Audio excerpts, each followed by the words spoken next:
Keith Richards once said something that most people don't know. He said, "I did more singing with Gram than I've done with the Stones."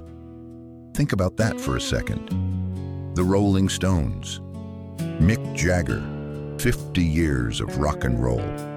And Keith said he sang more with someone else.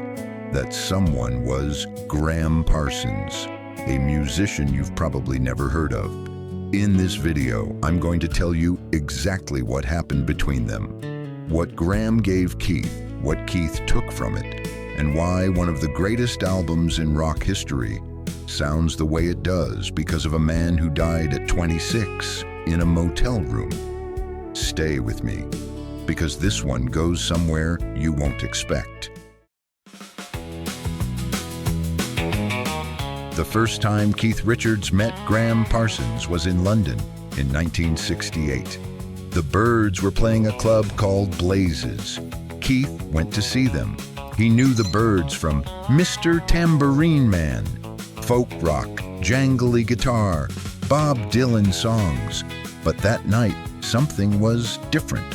There was a new man on stage, young, lean, playing country music, real country music, inside a rock and roll band without apology.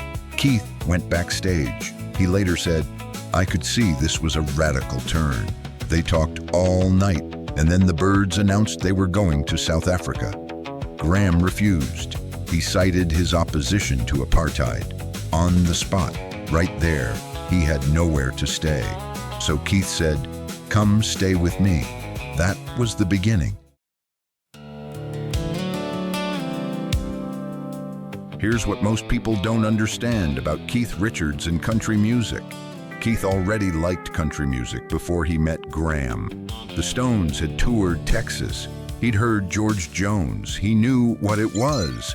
But knowing what something is and understanding what it can do, those are different things. Gram understood country music the way a theologian understands scripture. Every song, every chord, every story behind every lyric. He sat with Keith for hours, days, playing Hank Williams songs, Merle Haggard songs, George Jones, Jimmy Rogers, not as references, as lessons. Have you ever had someone show you something you thought you already knew, and suddenly realize you'd been looking at it completely wrong? That's what Gram did to Keith. Keith later described it as osmosis, not copying, not stealing, something slower and more permanent than that. He said, "It's not so much a matter of nick that lick or take that thing. It's like osmosis. We osmosed a lot, and it showed." On Sticky Fingers, released in 1971, you can hear it clearly. Wild horses, dead flowers, Sweet Virginia, country music inside rock and roll. The same thing Gram had been doing since 1967, except now it was on a Rolling Stones record.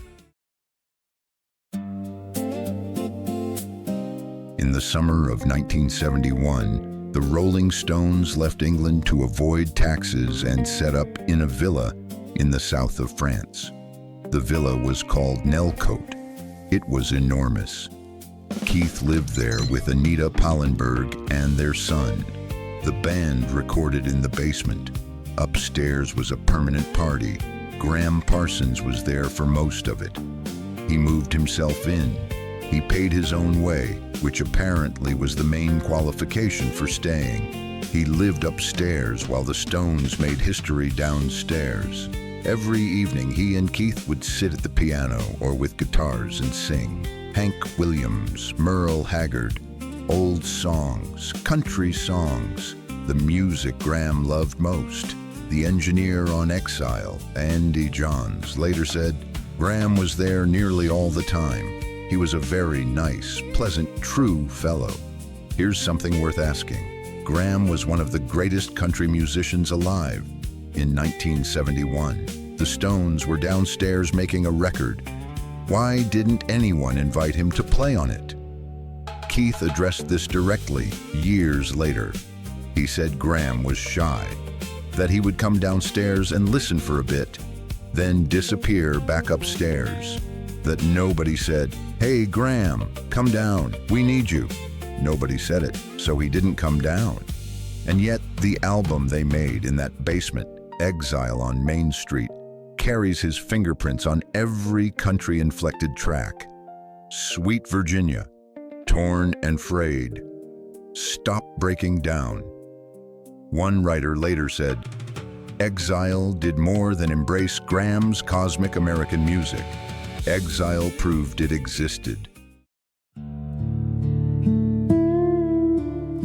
Gram eventually left Nellcote.